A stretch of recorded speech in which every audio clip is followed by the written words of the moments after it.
قصہ بشریت کی جانب سے تمام دوستوں کو السلام علیکم ورحمۃ اللہ وبرکاتہ۔ حضرت عزیر کو اللہ تعالیٰ نے حکم دیا کہ وہ ایک بستی کی طرف جائیں۔ جب حضرت عزیر اس بستی میں پہنچے تو انہوں نے وہاں دیکھا کوئی وہاں موجود نہ تھا اور بستی ویران تھی۔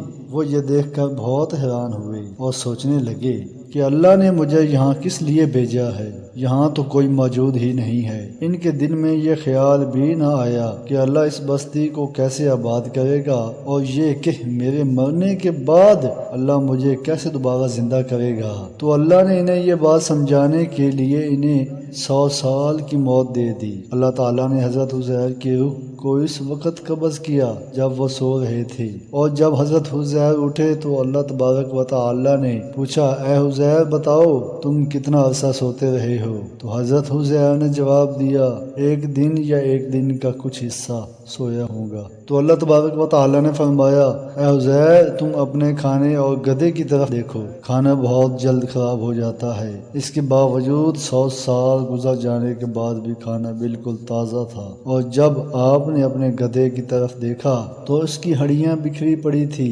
اچانک ہڈیوں میں حرکت پیدا ہونے لگی اور وہ دوبارہ زندہ ہو کر آواز لگانے لگا۔ حضرت عزیر یہ سب دیکھ کر پکار اٹھے، بے شک میرا پروردگار ہر چیز پر قادر ہے۔ ان کی اس عارضی موت کے دوران وہ بستی آباد ہو چکی تھی، اور حضرت عزیر اس بستی میں گئے اور پوچھا، کیا تم عزیر کو جانتے ہو؟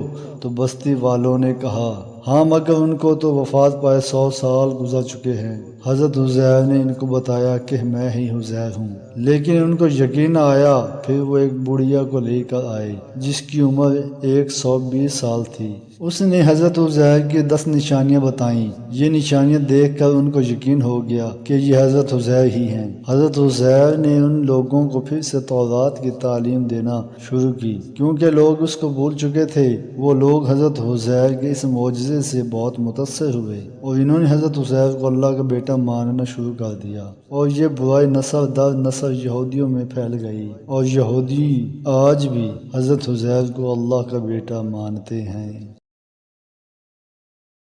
تمام ناظرین سے گزارش ہے ہمارے چینل کو سبسکرائب، لائک اور شیئر لازمی کریں۔ شکریہ۔